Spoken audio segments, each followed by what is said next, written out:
बिस्मिल्लाहिर्रहमानिर्रहीम अस्सलामु अलैकुम।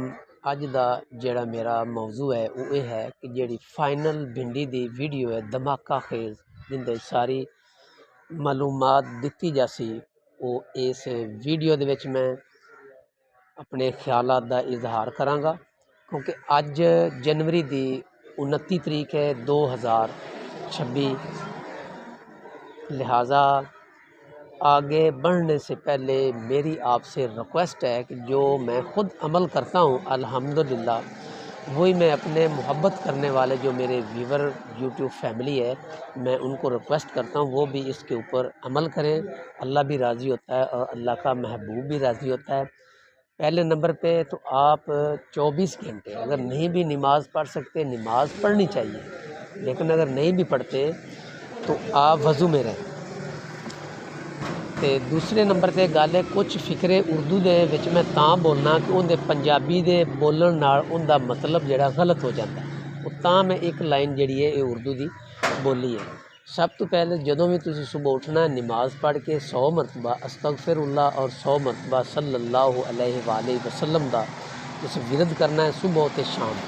इहदे ते मैं खुद अमल करना तो इहदे नाल अल्लाह भी राज़ी होंदा है और अल्लाह दा महबूब भी राज़ी होंदा है। तो आगाज़ भी सुबह भी अच्छा हो जाता है और रात सौण लग्या भी अच्छा हो जाता है।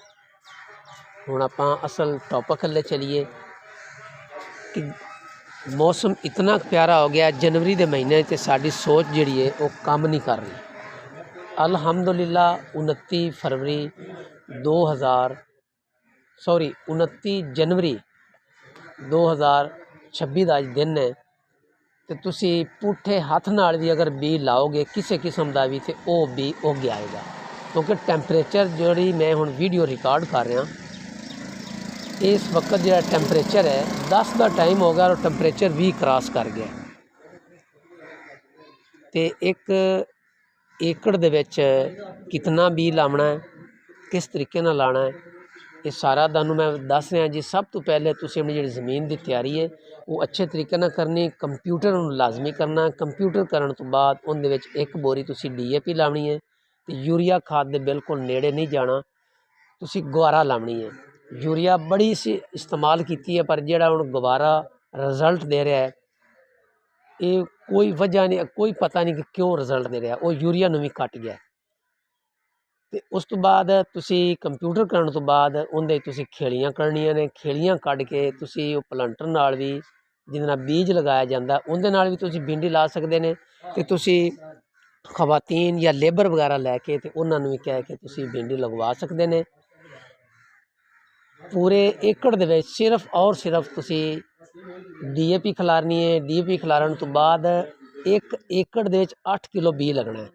एक एकड़ 8 किलो बी लगना है तो 1 इंच तो बाद एक बीज तुसी लावना। 1 इंच तो बाद एक बीज तुसी लावना। जिहड़ियां खवातीन होंदियां ने साड़ियां मावां भैणां होंदियां ने या बिरा होंदे ने, लेबर होंदी है उनदे च चंद लेबर दे बंदे समझदार होंदे ने, बाकियां नूं इस चीज़ नाल कोई गरज नहीं होंदी कि जिमीदार दा नुकसान हो रहा है या नफ़ा हो रहा है। वो एक बीज की बजाय भी 2-2 3-3 ठोकी रखते हैं जिंदे विच आके बीज ज़्यादा लग जाता है। हुण सारी लेबर का हथ बंदा चैक नहीं कर सकता, बी पट के चैक नहीं कर सकता, तरला लै सकता है। इस वास्ते जी एक एकड़ दे विच 8 किलो बीज लगना है, 8 किलो तो थल्ले बीज नहीं लगना। तो 1 इंच दे तुसी एक पौधा लगाना है। 1 एकड़ दे विच एक बोरी तुसी DAP पानी है तो उन्होंने नॉर्मल तुसी पानी देना, बिल्कुल खेड़ियां नूं नॉर्मल पानी दे के जदों वो उग आवे बाहर निकल आवे बीज उस टाइम तुसी उन्होंने पानी देना। जिथे बीज लगाया है उस तो 2 इंच थल्ले पानी देना। सलाब के जरिए वो ऊपर बीज तिकर पानी पहुँचता रहे। स्टार्टिंग तो ये अमल करना है।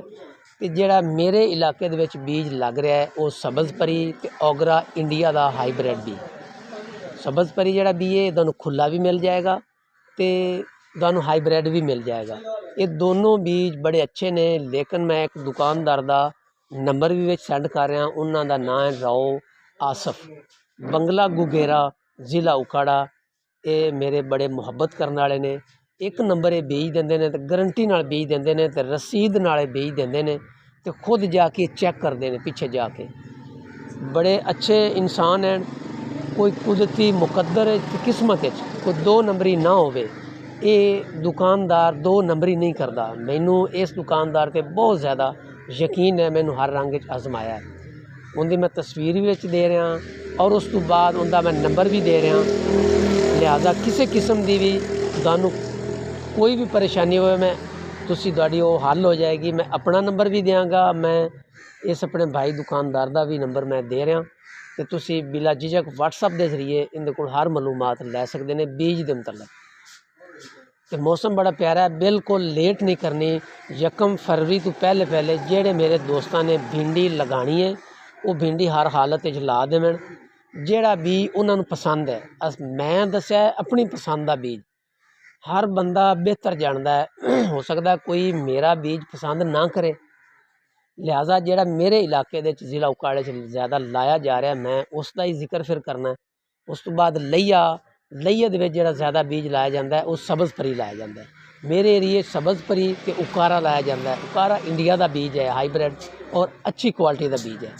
तीसरे नंबर पर देसी बीज होंदा है, जेड़ा सानू घरां च बीज मिल जाता है।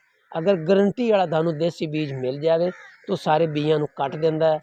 बेशक वो थोड़ी बहुती एवरेज कम दे देंदा है, लेकिन वो सब तो अच्छा होंदा, टेस्ट बहुत अच्छा होंदा। तो मैनू उम्मीद है तुहानू मेरी वीडियो पसंद आई होएगी। इनू लाइक किया करो, इनू शेयर भी किया करो, तो कमेंट सैक्शन जाके अपनी राय का इजहार जरूर किया करो। जो बंदा रिकॉर्डिंग करता है कोई ना कोई चीज़ मिस हो जाती है, तेज़ी ना बंदा बोल रहा होंदा है, कोई ना कोई चीज़ मिस हो जाती। नैक्सट जी वीडियो बननी है वो रो आसफ दे नाल लाइव बनेगी। हर बीज की अलहदा जी वीडियो बनाई जाएगी वो लाइव बनेगी और तुहानू मज़ा आ जाएगा इंशाअल्लाह ताला। तो काफ़ी दोस्तों की ज़मीन आलू वाली ज़मीन फारग हो रही है, उत्थे तुसी भिंडी लाओ जिन्नी जल्दी हो सकती है। इस तो इलावा तुसी की लाना है वो नैक्सट वीडियो मैं बना रहा इंशाअल्लाह ताला। कल 30 तरीक नू शाम 5 बजे मेरी जिहड़ी भी वीडियो होएगी वो शाम 5 बजे वो अपलोड होया करेगी। तो इन्हां लफ्ज़ां नाल मैं इजाज़त चाहना। अल्लाह हाफिज़।